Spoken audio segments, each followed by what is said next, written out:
जय श्री कृष्णा। राधे राधे। आज आप लोग सुनेंगे राजा विक्रमादित्य के सीख देने वाली कहानी। एक बार उज्जैनी के राजा विक्रमादित्य ने एक महाभोज का आयोजन किया। उसमें असंख्य विद्वान ब्राह्मण, व्यापारी तथा दरबारी आमंत्रित थे।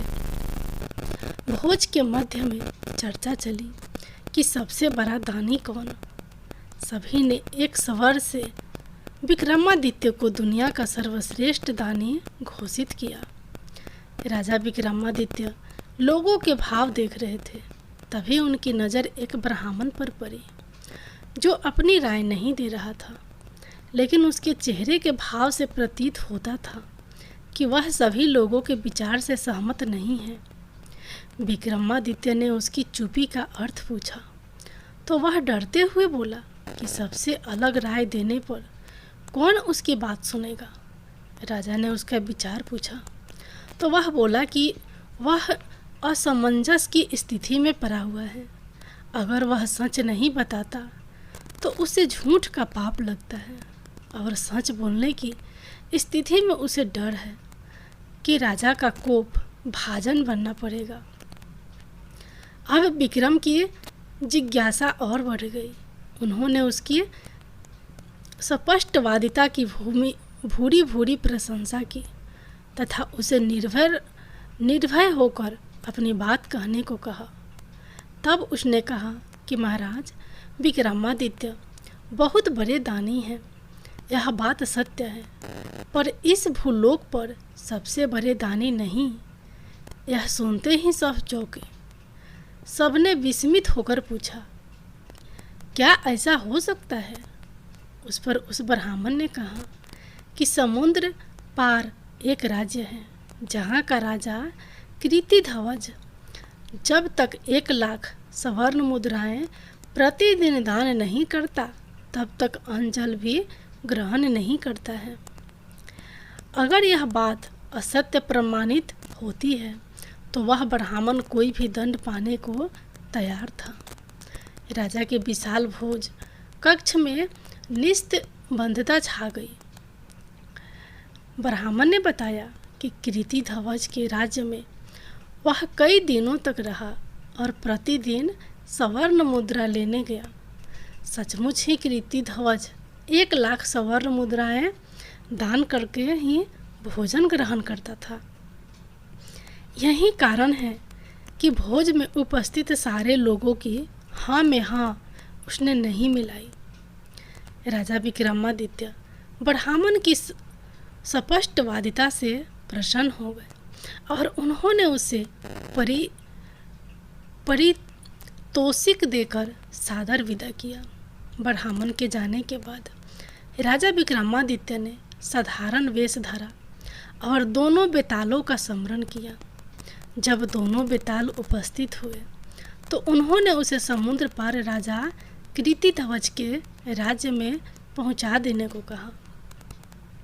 बेताल ने पलक झपकते ही उन्हें वहां पहुंचा दिया। कृतिध्वज के महल के द्वार पर पहुंचने पर उन्होंने अपना परिचय उज्जैनी नगरी के एक साधारण नागरिक के रूप में दिया तथा कृतिध्वज से मिलने की इच्छा जताई। कुछ समय बाद जब वे कृतिध्वज के सामने उपस्थित हुए तो उन्होंने उसके यहाँ नौकरी मांग की।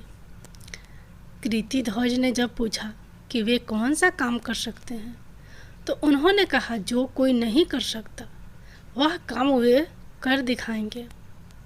राजा कृतिध्वज को उनका जवाब पसंद आया और विक्रमादित्य को उसके यहाँ नौकरी मिल गई। वे द्वारपाल के रूप में नियुक्त हुए।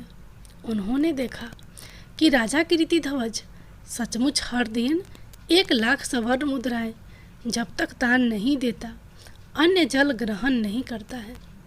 उन्होंने यह भी देखा कि राजा कृतिध्वज रोज शाम को अकेला कहीं निकलता है और जब लौटता है तो उसके हाथ में 1,00,000 स्वर्ण मुद्राओं से भरी हुई थैली होती है।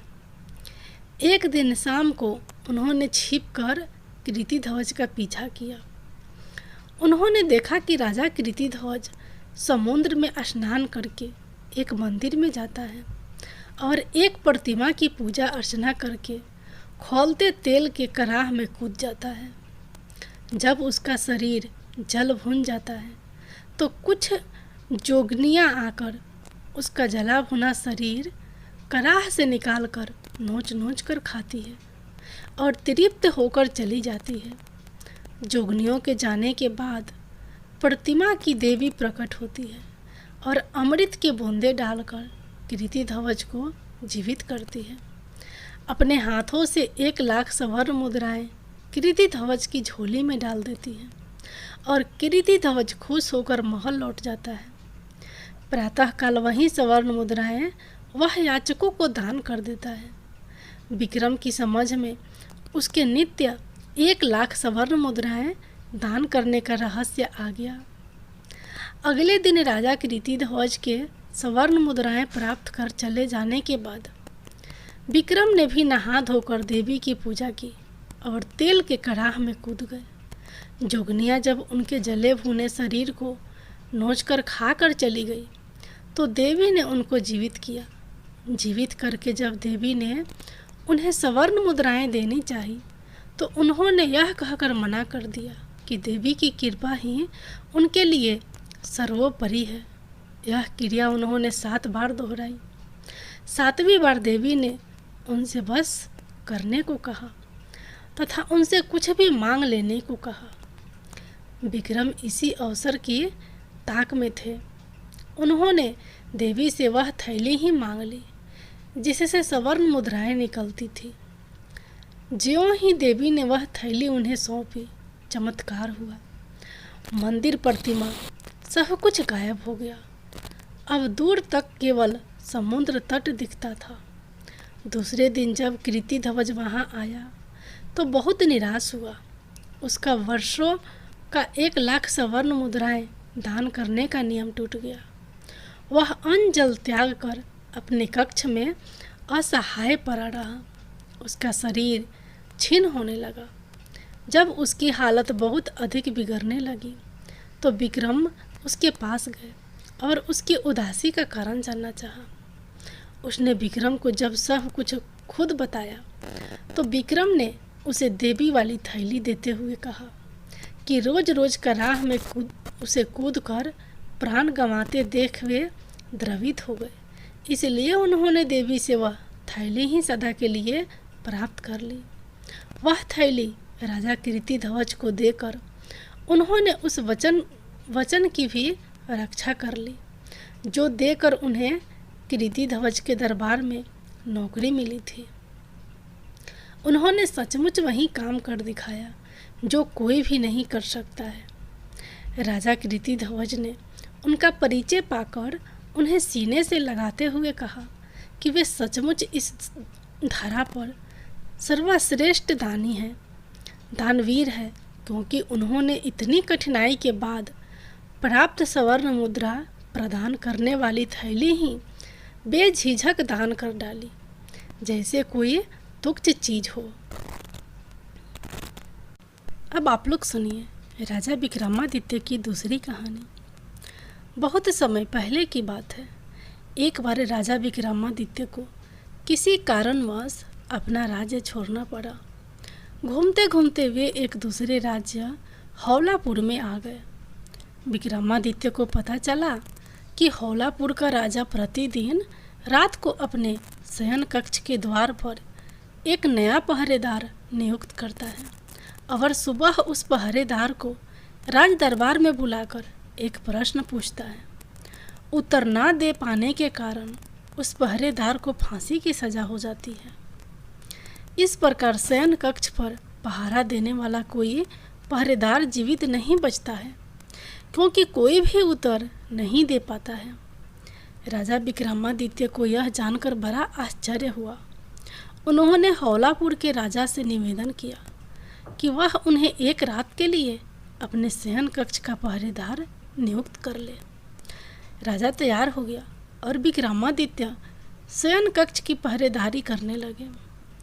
आधी रात को विक्रमादित्य ने राजा को अपने शयन कक्ष से बाहर निकलते देखा।